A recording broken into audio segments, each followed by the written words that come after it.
being teased. Second year of sixth grade. I got better. As far when mean better, I mean I don't learn about all the bad things, the bad cursing word, and how to flip people off, all of that. I don't learn it all because this year I failed the sixth grade because I couldn't really speak English, or um and I was still learning how to write and stuff like that. So they let me repeat. I failed sixth grade. Anyway, second year of sixth grade was a little better. It was less teasing, right? I think I was able to survive the sixth grade with three friends, three or two friends. I think it was two, Morgan and Haley, two friends. And then I still had the teacher that favored me from the first year, right? But anyway, my second year, the sixth grade, I don't learn it all. I don't learn all the curse words, so don't mess with me. I was coming in there. Whoever picks with me, you're gonna get a piece of this. So one day someone tried it, and I was just fed up, y'all. When I said I let them have it, I cursed them all type of direction, which way, even if it didn't make sense, I let them have it. I'm flipping them off and everything, right? And so they gonna report me to the principal. They gonna report me to the principal office, and I ended up getting suspended for a couple of days. And so for those of you guys coming in, that's what I looked like when I was in the sixth grade. When I came to the United States of America with no hair, that's what I look like. So I'm going to put it back to what I look like today, even though you're looking at me.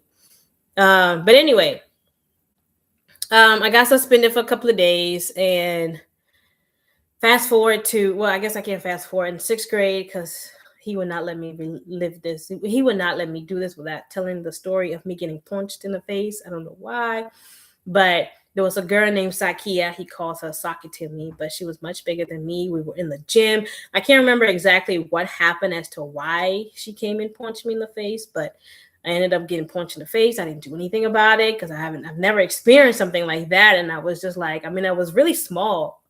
I was like in the classroom, probably one of the smallest people in the classroom throughout my whole, sixth grade, seventh grade, eighth grade, ninth grade, and all of that. And so fast forward to the seventh grade, my hair, the fro has gotten a little bit bigger, right? But I didn't really do much to it. The fro has gotten a little bit bigger, still managing with a fro, didn't know much about it. I'm pretty sure I was combing it dry and not really applying any hydration or anything to it. I didn't really know how to style it and stuff like that. So seventh grade comes, my aunt has arrived around the sixth grade year, the second year. That's when they arrived, and they were teaching me about hair products, how to braid the hair, and all of that, right? So seventh grade, I had already started learning how to braid my hair. So I did the individual twist braids. Yeah, I was very excited, very impressed. And let me tell y'all what happened to me. I'm sitting in class one day. A guy sits behind me. His name is Devontae Crow. I don't know why his name has stuck to me. I guess when someone does you so wrong, their name, their face is like embedded in your head somewhere. But his name is Devontae Crow. And he looks like Tyrese, but Tyrese is much better looking, if that makes sense, right? And one day he just starts rubbing on my hair, and telling me, "Oh, you have beautiful hair." And I'm like, "Thank you," but not really thinking about it. I know this guy does not like me, and I know I don't like him for whatever reason because he didn't like me. So why would I like him? But anyway, he rubbing my hair and saying, "You have really beautiful hair. Your hair's really pretty today." I'm like, "Oh, thank you." Not thinking about it. So I turn around and I really sat there. I'm thinking to myself, what the hell just happened? And so I start feeling on my hair, just, play it off and stuff like that. And my hair, I'm just feeling some sticky. I'm like, what the fuck? Really? And I'm just feeling it sticky. So the guy ends up putting gum in my hair. And I go and tell the teacher about it. And the teacher basically does nothing about it at all, right? Black on black crime is okay, but black on white crime is not okay. But anyway, so throughout the whole day, I had gum stuck in my hair and didn't know how to take it out. So I go back home and have to cut my hair all over again, right? All over again. And why is this not looking right to me?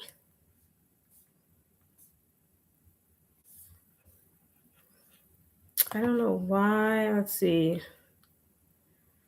Chat.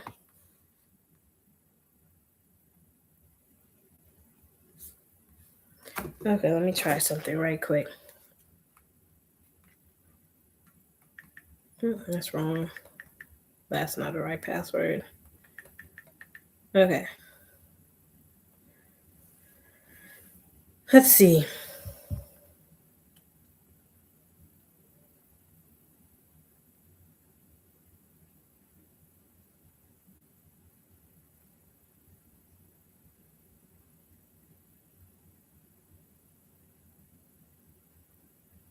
So does it show up? Okay, so that works.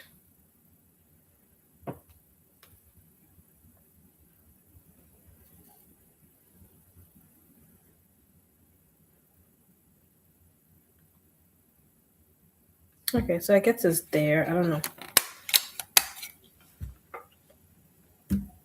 But anyway, so we're talking about, people that suffer from dry hair. We're telling my story of how I went to starting all over like 5 times, cutting my hair and starting all over like 5 times.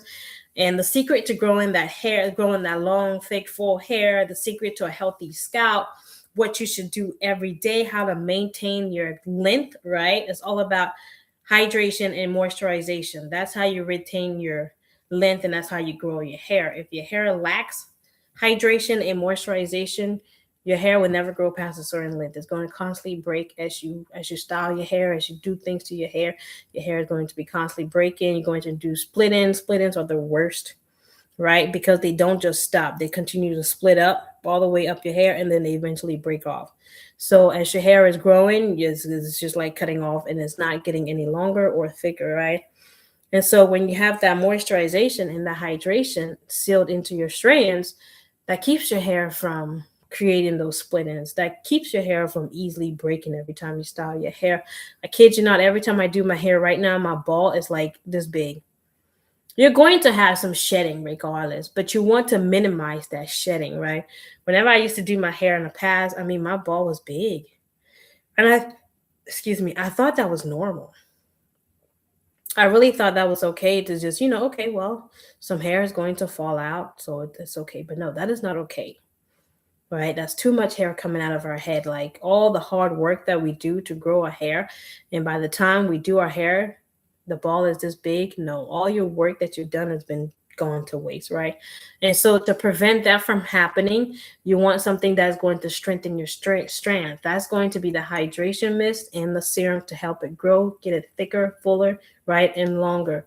And it's going to prevent those split ends from coming in. It's going to prevent the dryness. If you wear wigs, how are you keeping your hair underneath your wigs? Are you keeping your hair moisturized under your wigs, right?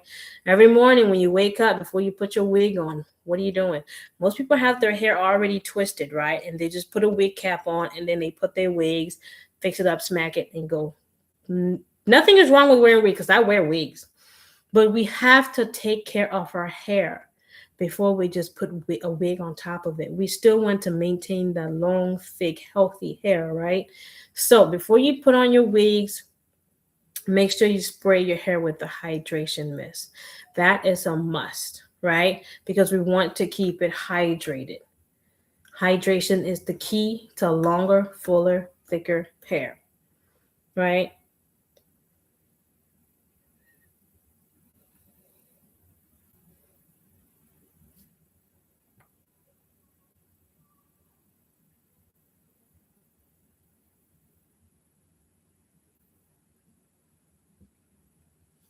Why does it look like that?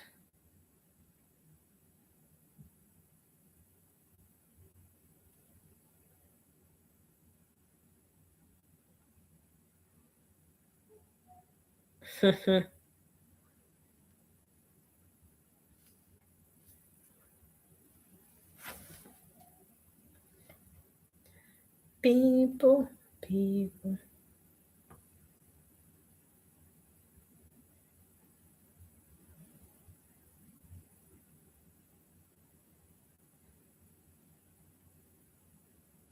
Mm.